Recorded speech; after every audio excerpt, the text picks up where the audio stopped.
Could you request control, please? Okay. Requested.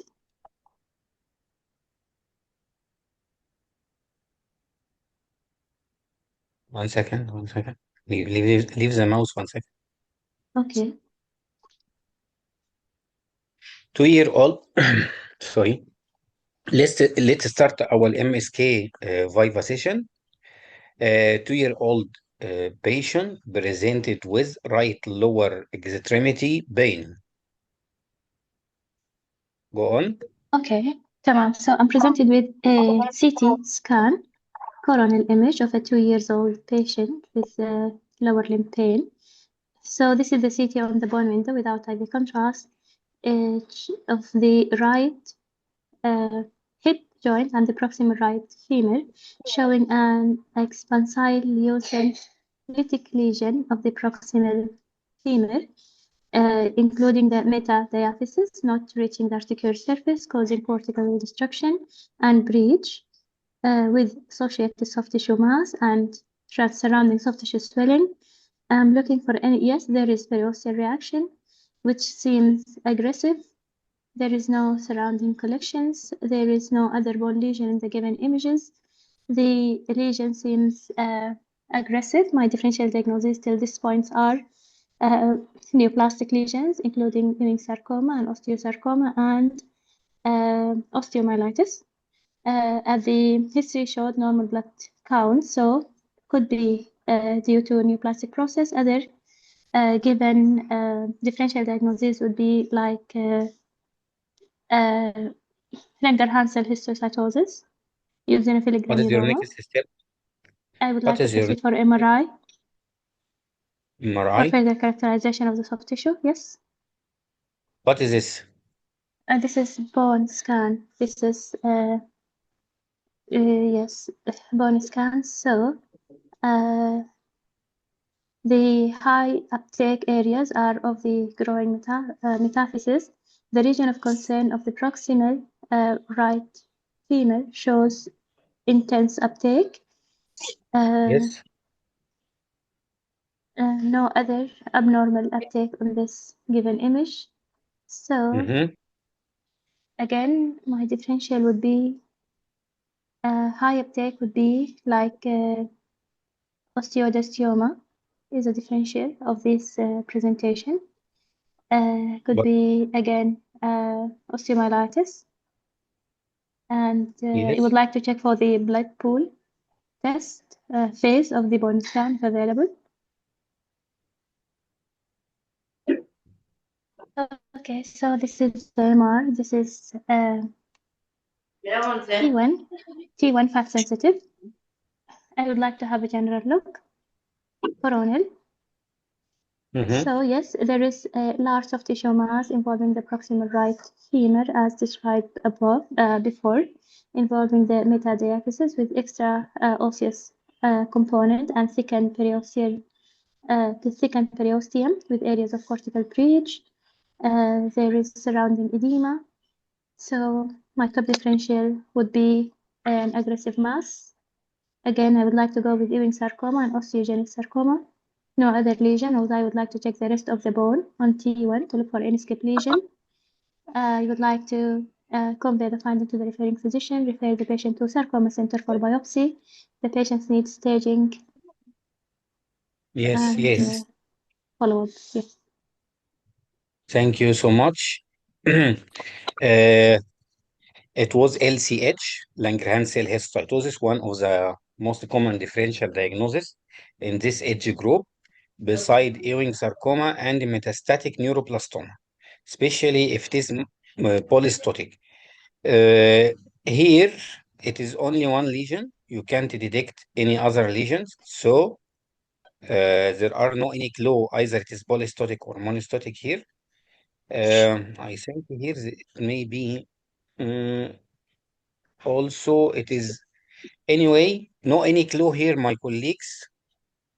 No any clue in the CT because it is unilateral. But here, see, here in MRI, let's have a look here. See, look here. What is this? Yes, another lesion, another Yes. abnormal signal of the bone marrow.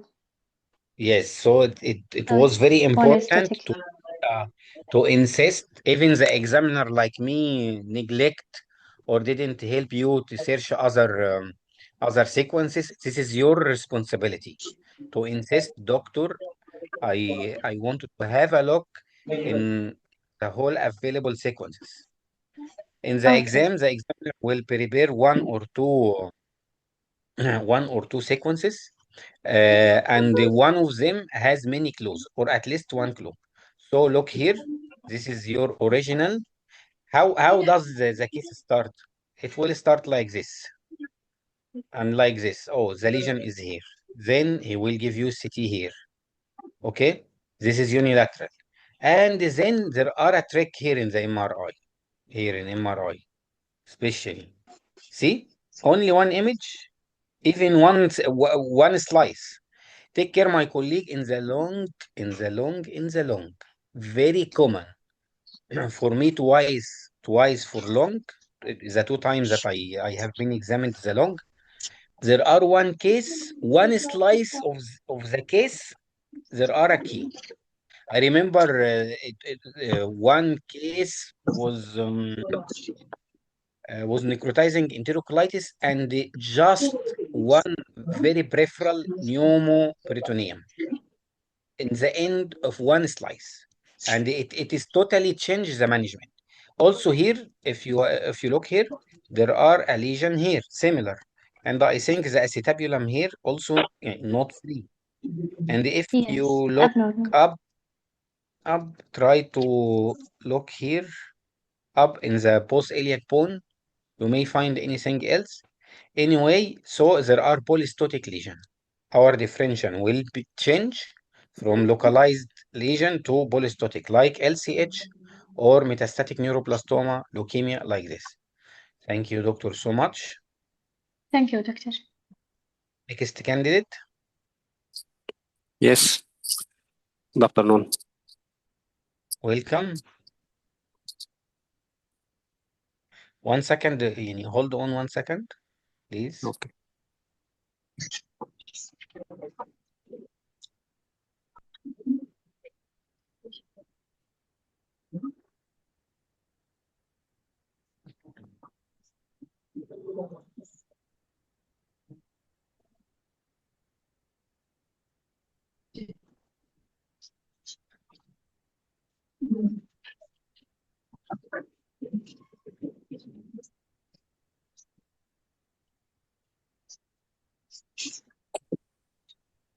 Be ready, candidate 2. Yes, yes.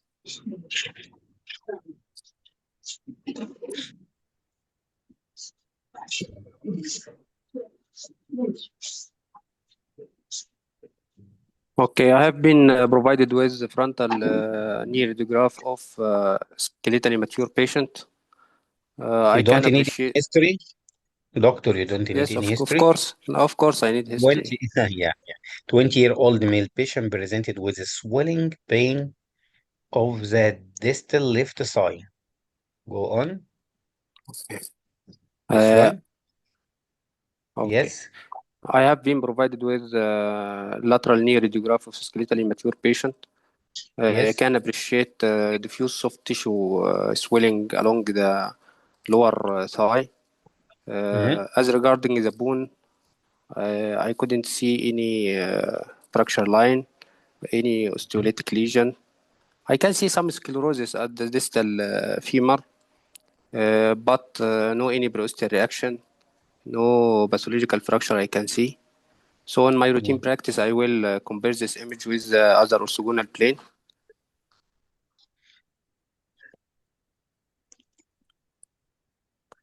The frontal radiograph demonstrate also the swelling is along the medial aspect of the thigh. I can appreciate a very, very small subtle breach along the medial femoral epicondyle, but otherwise the rest of the radiographed bones appears intact. Yes.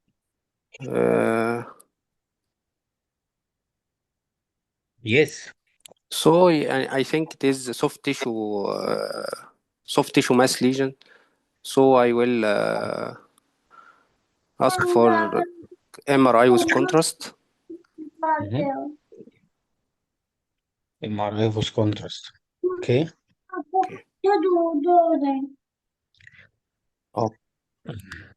Okay. MRI with contrast. This coronal T1 image. I think after contrast. This one. This after contrast. And this T1. Look here. T1. Okay, This I can T1. see. Yes, T1 fat set. No. No. No. See, look. Look. This is coronal BD. Okay. Coronal This one. proton. Yes. Yes. Okay. Why not T1, doctor? Look at the subcutaneous fat. It must be very Yes. bright. Oh yes. Okay. Okay. Go on. I can see. By the way, Michael, this. 1 second. By the way, most of the MSK, either T1, okay, or Yes. BD and the BD fat set, proton density. The proton density is very important. Or the stair. All of us know the stair well and they didn't confuse. The confusing point is the BD, proton density. So keep in mind, if you didn't see the very bright subcutaneous fat, don't speak about T1. Okay? Okay. Okay. My colleague, please Okay. mute yourselves. Go on, doctor. Okay. Coronal proton density MR image sequence demonstrate distal metadiaphyseal ill-defined lesion with wide zone of transition along the distal femur associated with significant soft tissue swelling. So as regarding this aggressive lesion, I will compare the image with the other sequence after contrast administration. Yes. Which sequence do you want? Contrast study. No contrast. No contrast? Okay, fat set. This is, what is the name of this sequence? This T1. T1. Okay. T1 demonstrate the lesion is extending to best fit. It's in 1 second, doctor. Okay. My colleagues, please. Engleton.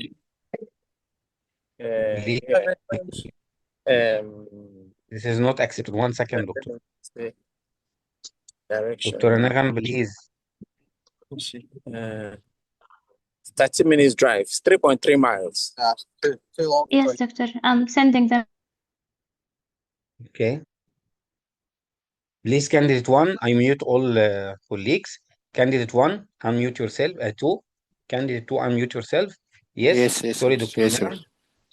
No problem. My colleagues, please respect the candidate in the hot seat and respect your times. Please. Sorry, doctor. Yes, no problem.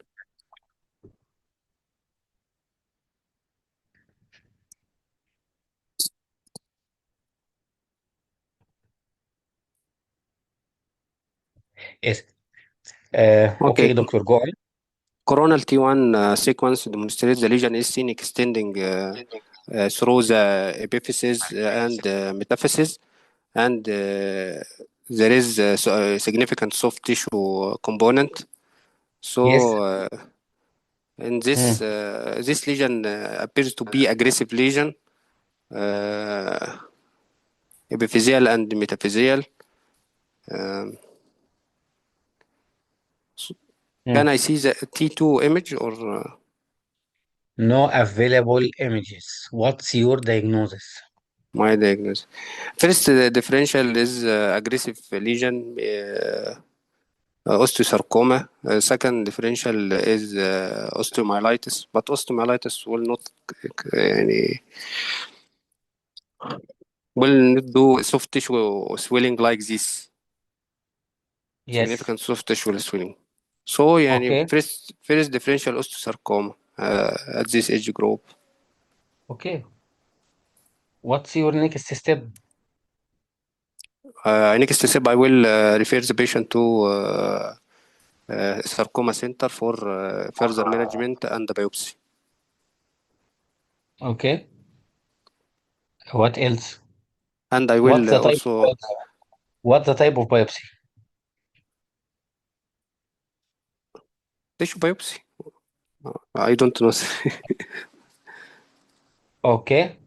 What And I else? also I will do imaging for the proximal joint to see if the lesion is polystotic. Okay. Why? Why? Because the mm, osteosarcoma can be there is a skip lesion in osteosarcoma. It may involve the proximal bone and distal bone at the same time. what types of osteosarcoma do you know? osteosarcoma يعني there is osteoid osteosarcoma, paraosteal osteosarcoma, telangiectatic osteosarcoma, Okay. periosteal Okay. parosteal. Yes. Okay. Thank you, doctor, so much. Take some home messages. First Okay. of all, don't describe the MRI with the buzzword of X-ray. يعني Okay. I mean we shouldn't said this is wide zone of transition, narrow zone of transition. This is a buzzword or an X-ray terms. Second Okay. point, the examiner maximally will give you one for this type of tumors. He will give you X-ray, and then from X-ray there are sclerosis here, plus the Yes. bridge and some preosteal action. So consider yourself here in our session as a real exam. So ask me at least, doctor, I want to zoom the images. It's very important. I mentioned this point many times before. The examiner waiting from you to zoom. He is happy when you zoom. Why? If you zoom this one, you will see the Codman triangle. Okay, then you should tell me immediately, doctor, I wanted to do MRI. After MRI, I give you this one. From this one, you can diagnose at least malignant mass. Yes. Okay, malignant destructive mass of the metaphysis of the lower femur. Okay, and then my differential diagnosis 1 to 3. Okay, if you wanted to add something, doctor, it is away or near from the from the neurovascular bundle, but it is better to describe in axial. It is away, by the way.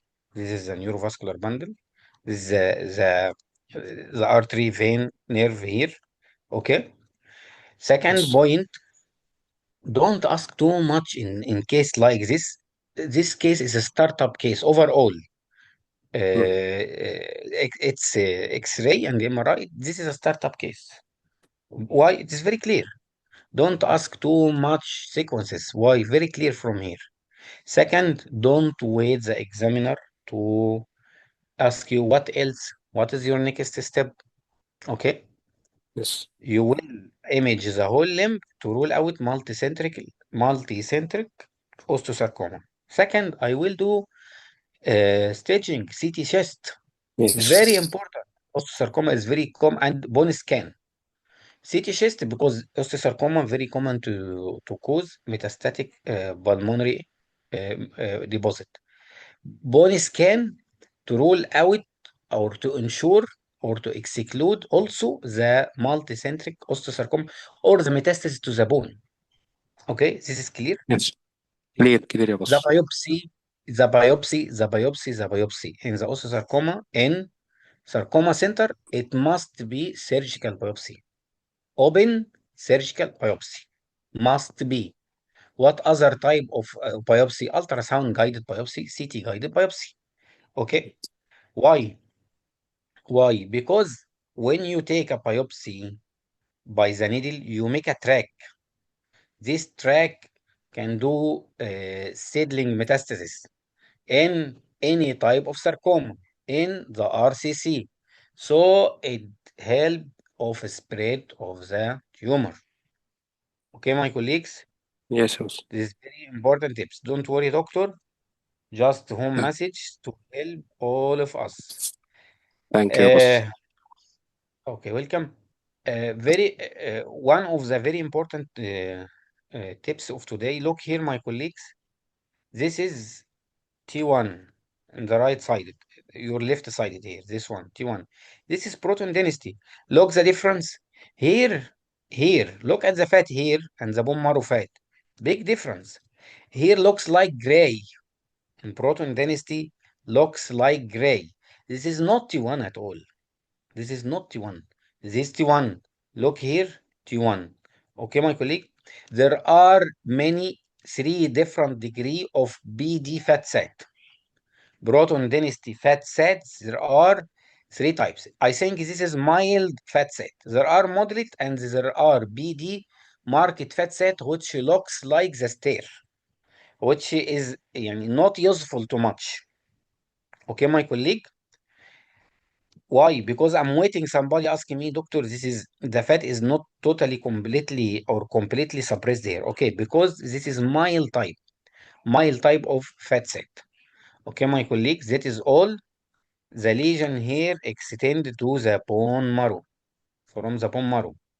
Okay. Thank you, doctor, so much. Next candidate. Assalamualaikum, sir. I'm candidate 3. Welcome, doctor. This patient has just fall down on his hand. He is 20-year-old male patient. He has a severe wrist pain after falling down in motor car accident. Go on. So I've been provided with a frontal radiograph of the right wrist of a young patient who has recently encountered a fall and is having pain. On this initial radiograph, I can appreciate there is an increase in distance between scaphoid and lunate. In my actual practice, I would like to measure the distance between these two carpal bones.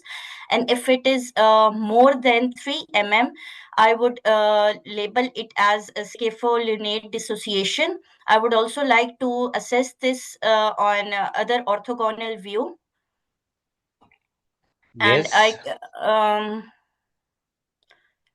I cannot, on this right lateral view, I can appreciate the carpal bones are in line with each other with no dissociation or lunate perilunate dislocation. So it is a simple scapholunate dissociation, which is also giving a Terry Thomas sign with increased distance between scaphoid and lunate. It predisposes a patient to lunate avascular necrosis as well. I would like to ask for MRI to look for any changes of AVN of lunate on that, if available. Which orthogonal view do you want? MRI to look for after this X-ray. I would like to proceed with MRI to look for avascular necrosis of.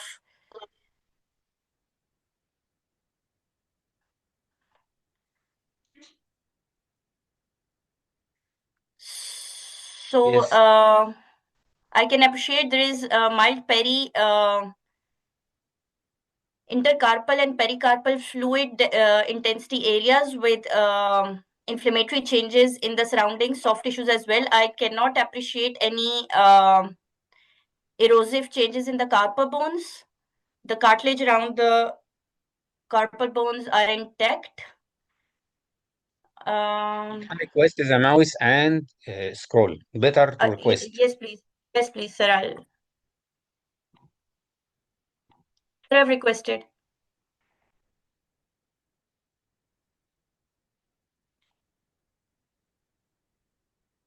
Yes, sir. I'm able to scroll. Thank you. Scrollable. Go on.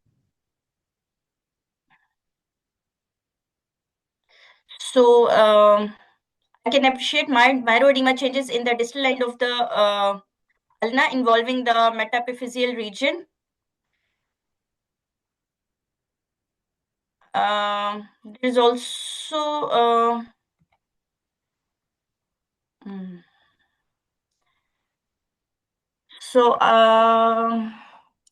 there are no hyperintense signals within the scaphoid or lunate bones.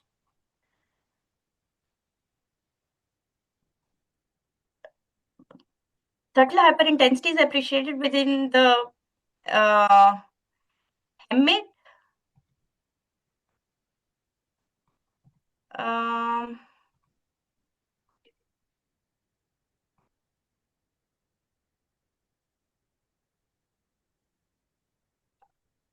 I cannot appreciate any dislocated radial or ulnar fractures. However, I'm suspecting a radial stelloid hyperintensity.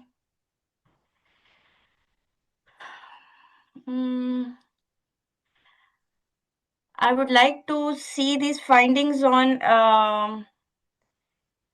T1 as well. I don't know.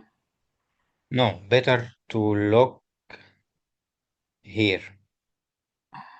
Look here. What happened? Sir. So there is definitely hyperintensity in one of the carpal bones with marrow signal changes in the distal end of the radius and ulna, along with perilesional pericarpal areas of edema signals and intercarpal fluids.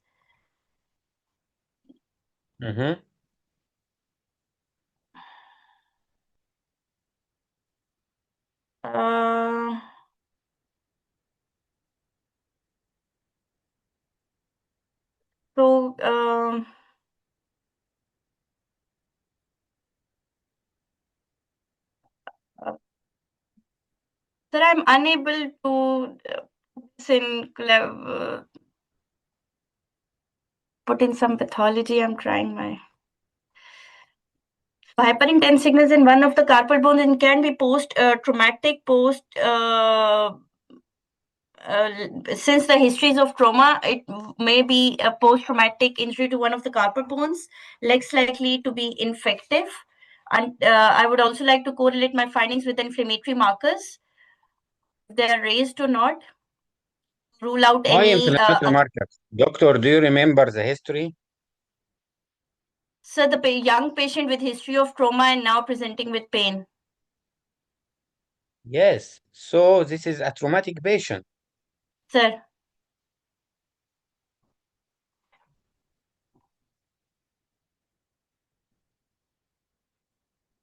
On this image, I can appreciate there is volar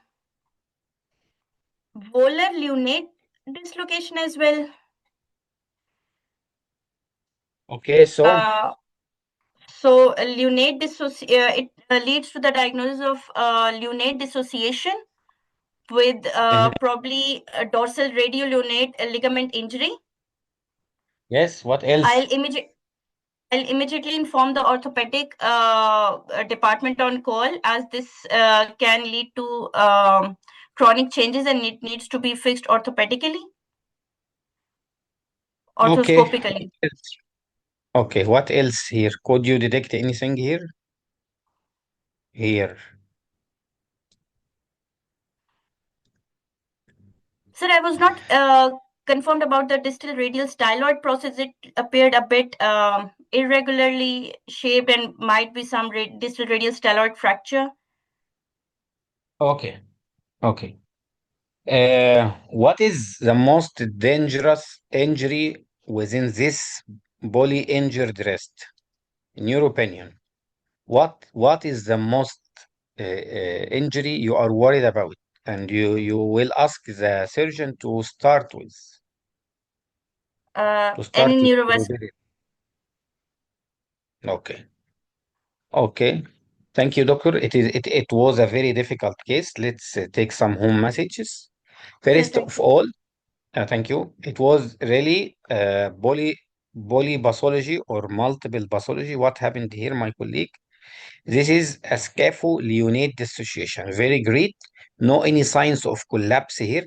But if you remark, the whole corpus is the first row is deviated towards the ulna. Why? Because the radius must be here. So I will use here. The radius must be here, coaptated from here. Okay? So Right, sir. there are some shift here. Next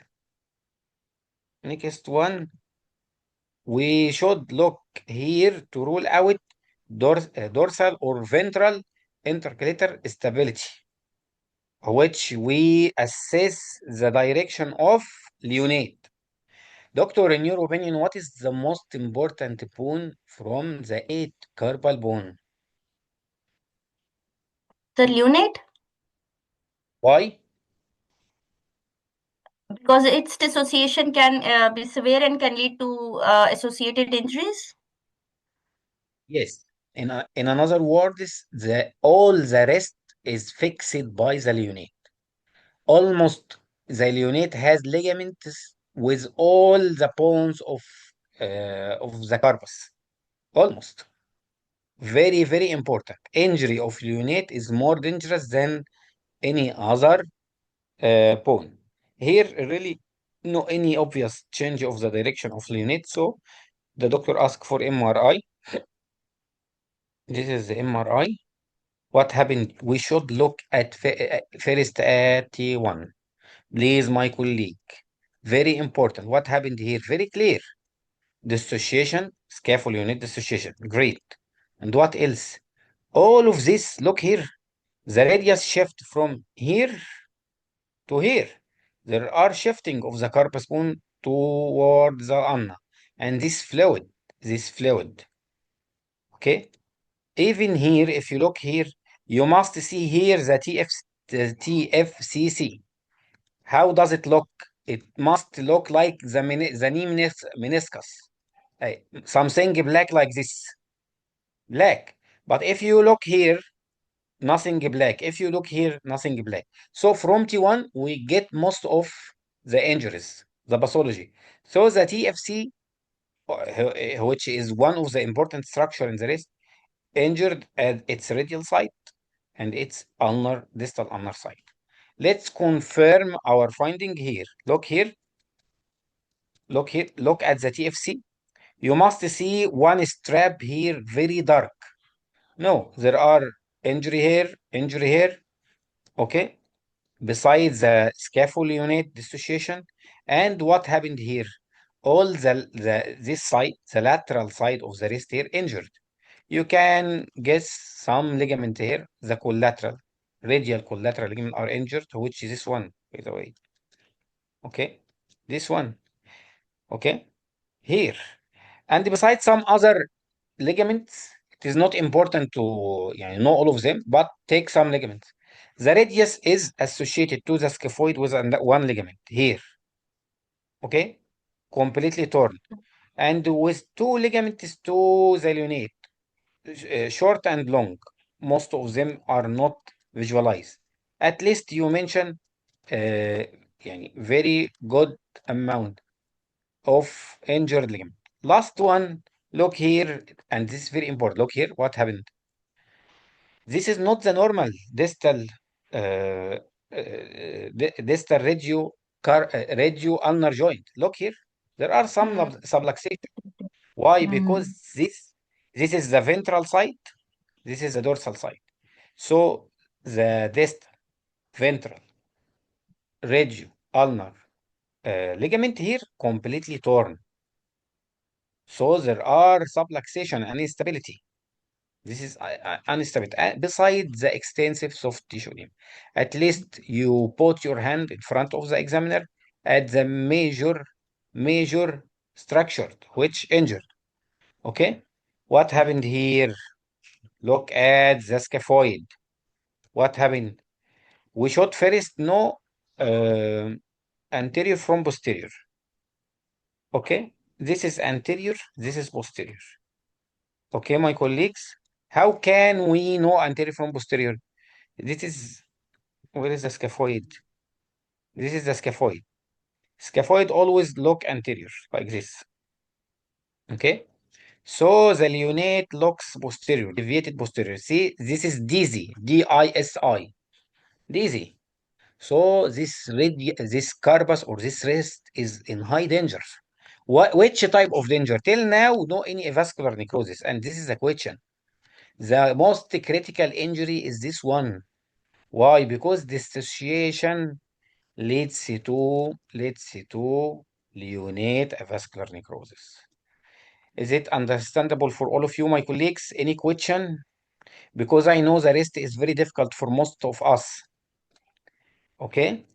See, by the way, most of these details is not required, I think, at the level of FRCR. But I explain. Who want to know? Okay, this acceptable. But at least the major structure. Okay, my colleague, the major injuries, at least you must tell this injury, this injured, like this. Next candidate, Thank please, you my so much, sir. colleagues. Welcome. Please, my colleagues, don't use the Hello, pen. sir. Yeah, don't use the pen. Next candidate. Sorry, my colleagues, there are some cases which is very difficult, some cases which is very simple. Sorry, I didn't mean that, but I select some cases with some ideas. Doctor, this patient Yes, has sir. this, yeah. This is 25-year-old female patient presented with an injury of the ankle. Go on. So this is X-ray left ankle AP projection. There is a well-defined expansile loosened soap bubble lesion is seen involving the left distal tibia, reaching up to the subarticular margins. It shows non-sclerotic margins. There is a cortical associated cortical thinning is seen along the lateral aspect. There is associated soft tissue thickening is seen. This is findings are likely suggestive of a benign lesion, and with this my first differential would be giant cell tumor, and this cortical thinning along the lateral aspect is um, I think this is just due to the lesion. I cannot appreciate any definite break in it. So findings are likely suggestive of giant cell tumor as it is reaching to the subarticular margins in a fused epiphysis skeleton. So I would convey my finding to referring physician, and this patient needs further evaluation with MRI and histopathological correlation. Yes. Okay. So now I am being provided with the MRI ankle joint. I can appreciate that there is a multi-lobulated abnormal signal, hyperintense abnormal signal intensity lesion seen involving the left tibia. There is associated cortical. Cortical break is seen, and it is seen extending into the adjacent soft tissues. There is a associated marrow edema is also seen. I cannot appreciate any definite fluid level within it. So I would also like to see the other views, T1 weighted image and post contrast images if available. No, this is enough. What do you think? Okay. Yeah, it is an subarticular lesion, and there is an uh, associated pathological fracture, and I think I still go with my diagnosis of giant cell tumor with pathological fracture and uh, uh,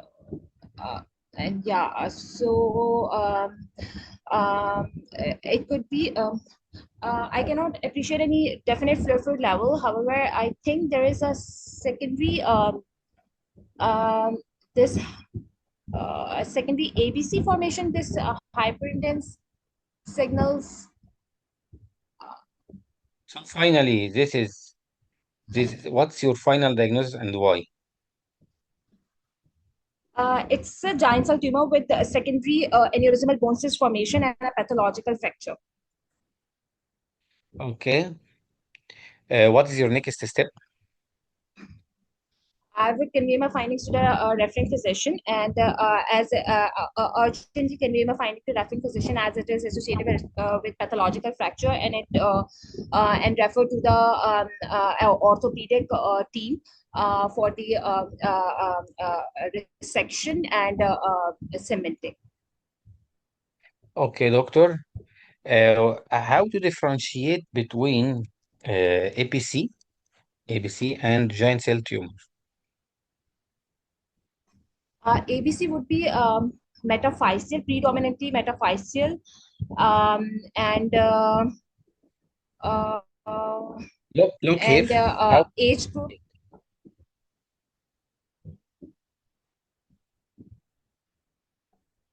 I have to Sorry, differentiate. sir? Look here and tell me. Septi. Hello? Uh, so, Hello? sir, I think it's so. Hello? GG. Yes, sir. Yes, tell me. Hello. Yeah. Sir, associated septi. What else? Sir, age group associated septi pathological fracture can occur in both. What is this? Sir, By the way, associated see, there are no any post contrast. But what is this? In another sequence? soft tissue component. Yes, soft tissue component. Very important. Very important to differentiate between primary ABC or secondary ABC on top of GCT or other malignancies, the soft tissue component. Soft tissue, even there, يعني, here also there are no any fluid level. But if you are in doubt, this is primary ABC or not, check soft tissue component or not. If there are soft tissue component, we are dealing with aggressive mass, malignant mass. This is very important point. Okay. How could Yes, you classify the GCT? Hello? sorry, sir. Sorry, sir. Yeah. I mean, is it benign, malignant, or something else? Sir, usually it's a benign lesion. What? GCT. Sir, usually I think it's a benign lesion, but there is chances of malignancy in it. Okay. So it is locally malignant. Okay. All right. Are you agree with me? Are you Yes, agree sir. or not? Yes. So Yes, sir. this is giant cell tumor of the distal tibia. It has the giant cell tumor overall has a very high rate of recurrence. Okay, my colleague. Thank you, doctor, so All much. right. Next candidate. Yes, sir. Assalamu alaikum. Wassalam, 60-year-old female patient. Presented to the MRI after falling down. Request control, please.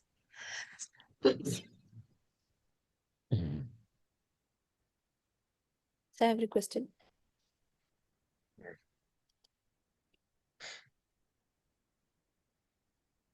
Go on. So I have been presented with the sagittal MRI T2 weighted of a female who have reported trauma. I can see block vertebra in the cervical spine, which are reduced in their AP diameter and increased in their craniocaudal length. I can also see, let's see, the scrolling is a bit jumping.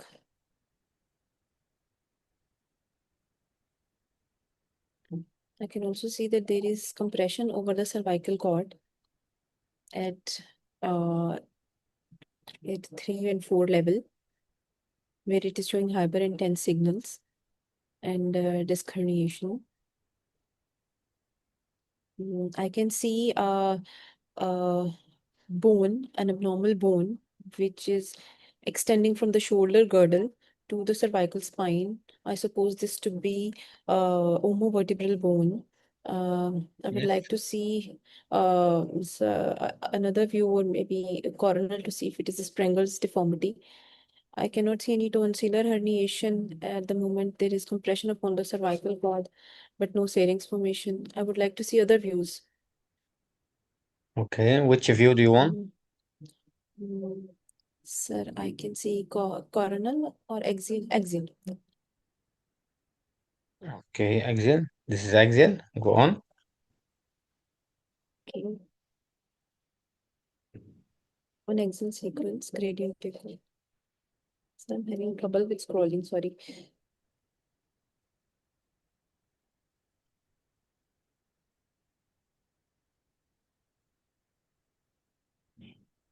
Okay. There is an abnormal bone here from coming from scapula to the cervical spine and joining to the posterior element of the lower cervical vertebra. So this is omovertebral bone associated with Sprengel deformity. And this is multiple block cervical vertebra are seen. So this is Klippel-Feil syndrome associated with Yes. omovertebral bone, block vertebra, and Sprengel deformity. And there is a cervical cord compression Yes, due excellent. to cervical myelopathy. I would urgently inform my finding to the referring clinician and refer this patient to neurosurgical MDT for spinal decompression, because the patient is having neurological symptoms due to the compression. Name the deformity here. Sir, Sprengel's shoulder. Sprengel's shoulder. Which side, right or left? Sir, right side. Right side. Are you sure? Are you sure? Sorry. No, sir. Why? Maybe this is the same patient. Here I cannot see, actually. This is the same patient. There are one evidence in the affected site.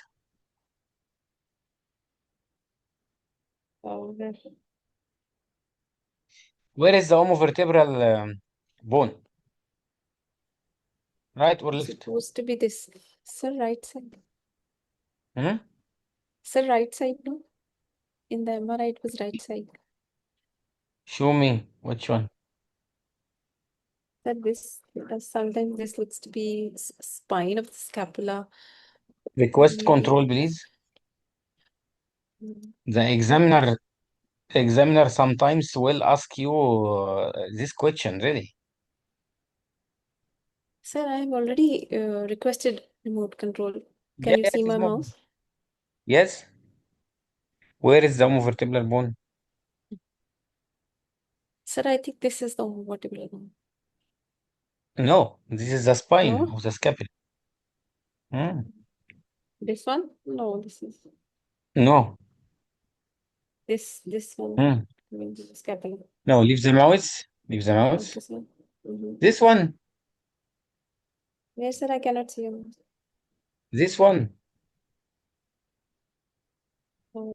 It's quite medium. Is it clear? Sorry. Yes. Clear? Yes. Okay. Yes, sir. Thank you, doctor. It was a Klippel-Feil syndrome with a Sprengel deformity. Okay, my colleagues, there are blocked vertebrae. There are blocked vertebrae.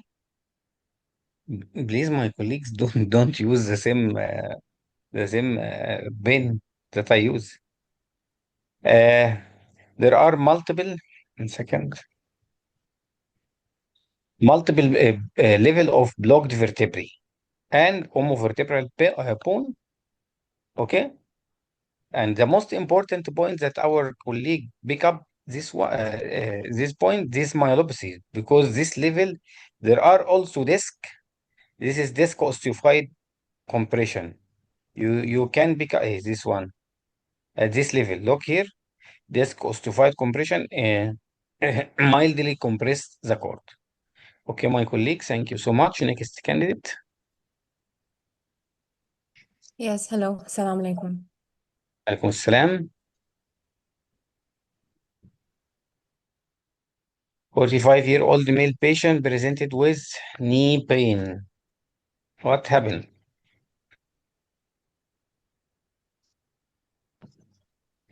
No need, no need. No Okay, need, yeah. okay.